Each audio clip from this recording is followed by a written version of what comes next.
61 वर्षांपासून रखडलेला कोल्हापूर शहर हद्दवाढीचा मुद्दा निकाली एकनाथ शिंदे यांच्या आमदारांनी दिली मोठी अपडेट। कोल्हापूर नगरपालिकेचे रूपांतर कोल्हापूर महानगरपालिकेत 1972 मध्ये झालं। त्यानंतर अद्याप एकदाही कोल्हापूर शहराची हद्दवाढ झालेली नाही, त्यामुळे शहराचा विकास खुंटल्याचं बोललं जातं। या दरम्यान शहराची हद्दवाढ व्हावी यासाठी मोठ्या प्रमाणात शहरातून मागणी होत असून सरकार पातळीवर देखील हद्दवाढीसाठी सकारात्मक असल्याचं दिसून येत आहे। राजकीय घडामोडींना वेग आल्याचं दिसून येत आहे। तसेच कोल्हापूर हद्दवाढीचा मुद्दा संपल्यास जमा झाल्याचं माहिती एकनाथ शिंदेंच्या शिवसेनेच्या आमदारांनी दिली आहे।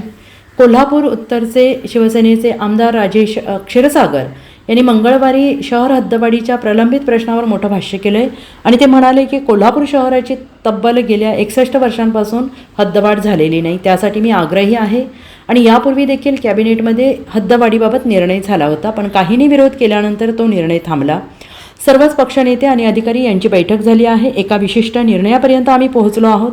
हद्दवाढीबाबत सर्व नेत्यांचं एकमत झालेलं आहे आणि लवकरच याबाबत चांगला निर्णय होईल, असा विश्वास आमदार क्षीरसागर यांनी व्यक्त केला आहे।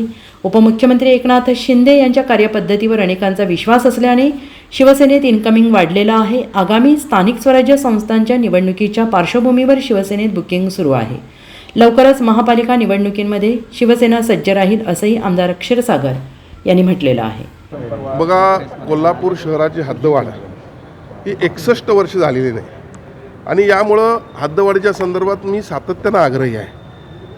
आपल्याला मी आठवण करून देतो, 2017 साली मी आमरण उपोषणाला बसलो होतो आणि त्यावेळेला तत्कालीन मुख्यमंत्री देवेंद्रजी फडणवीस साहेब, तत्कालीन शिवसेनेचे गटनेते सन्माननीय एकनाथ शिंदे साहेब, चंद्रकांतदादा पाटील साहेब यांनी माझं उपोषण थांबवलं आणि हद्दवाढीचा निर्णय घेण्यापर्यंत आम्ही आलो होतो। कॅबिनेटला निर्णय झाला, पण काही इतर राजकारण्यांनी ज्यांचा हद्दवाढीवर विरोध होता त्यांनी विरोध केल्यामुळे ते थांबलं। परत एकदा मी शांतपणाने हद्दवाढ कशी होईल यासाठी मी प्रयत्न करतोय, मी आव्हान करतोय, कारण हद्दवाढीत आत येणारे नागरिक देखील आपलेच आहेत। त्यांच्याबद्दल त्यांचा गैरसमज काय असेल ते आपण दूर करूया। कारण एक लक्षात घ्या, 21 वेळा पुण्याची हद्दवाढ झालेली आहे, ज्या शहरांची, ठाण्याची हद्दवाढ झालेली आहे, विविध शहरांची हद्दवाढ झाली आणि शहरांचा विकास त्याशिवाय होणार कसा?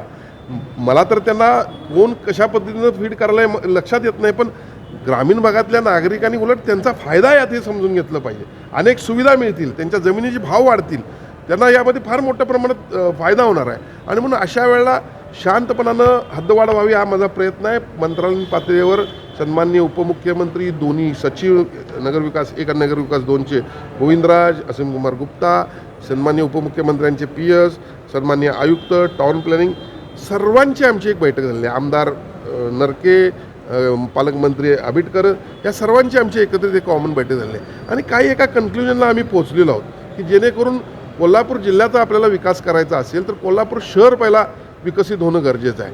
नुकतंच सन्माननीय राज्य शासनाच्या माध्यमातून मुख्यमंत्र्यांनी 1500 कोटी रुपये आत्ता तीर्थक्षेत्राला देखील जाहीर केलेले आहेत। कालच मी आपल्याला पत्रकार परिषदेच्या माध्यमातून कळवलं, 983 कोटी रुपये मी स्टॉर्म वॉटरसाठी सांगली आणि या कोल्हापूरसाठी मंजूर करून घेतले माझ्या मित्रा या संस्थेच्या माध्यमातून आणि म्हणून विकास सुरू आहे। कन्व्हेन्शन सेंटरचं टेंडर झालेलं आहे। कन्व्हेन्शन सेंटरची इतक्या वर्षाची मागणी होती ती आता आपण पूर्ण केली आहे आणि 2-3 दिवसात त्याचं टेंडर देखील, वर्क ऑर्डर देखील होईल आणि म्हणून विकासापर्यंत आपण चाललेलो आहोत।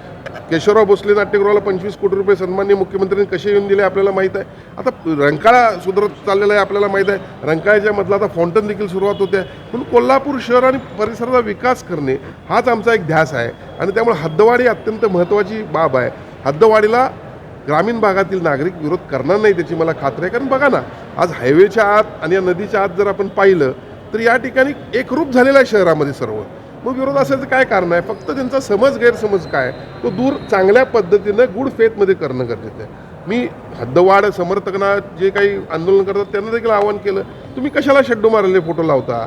तुम्ही शड्डे मारलेले फोटो लावता, ते तिकडं कुस्ती केलेले फोटो लावणार कोण कमी नाही। कोल्हापूर छत्रपती शाहू महाराजांचा आहे, सर्वांना आपला स्वतःचा स्वाभिमान आहे आणि म्हणून सर्वांनी या ठिकाणी एकमत करून सर्वांना विश्वासात घेऊन हद्दवाढ लवकरात लवकर करण्याचा आमचा प्रयत्न आहे। कारणात एकूणच राजकीय इच्छाशक्ती आणि एकमत दिसतं, मात्र हद्दवाढीच्या बाबतीत राजकीय इच्छाशक्ती दिसत नाही, एक नेत्यांचं एकमत दिसत नाही। हद्दवाढीच्या बाबतीमध्ये नेत्यांचं एकमत झालेलं आहे, लवकरात लवकर आपल्याला त्याचा चांगला निर्णय समजेल।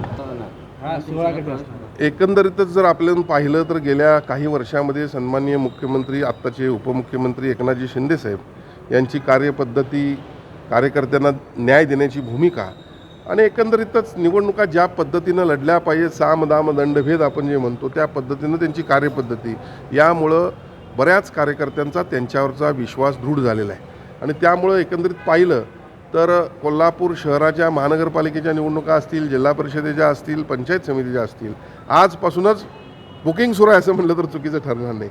अनेक लोक आम्हाला भेटत आहेत, अनेकांना आमच्याकडनं येऊन निवडणुका लढवायच्या आहेत, सर्वांशी चर्चा सुरू आहेत.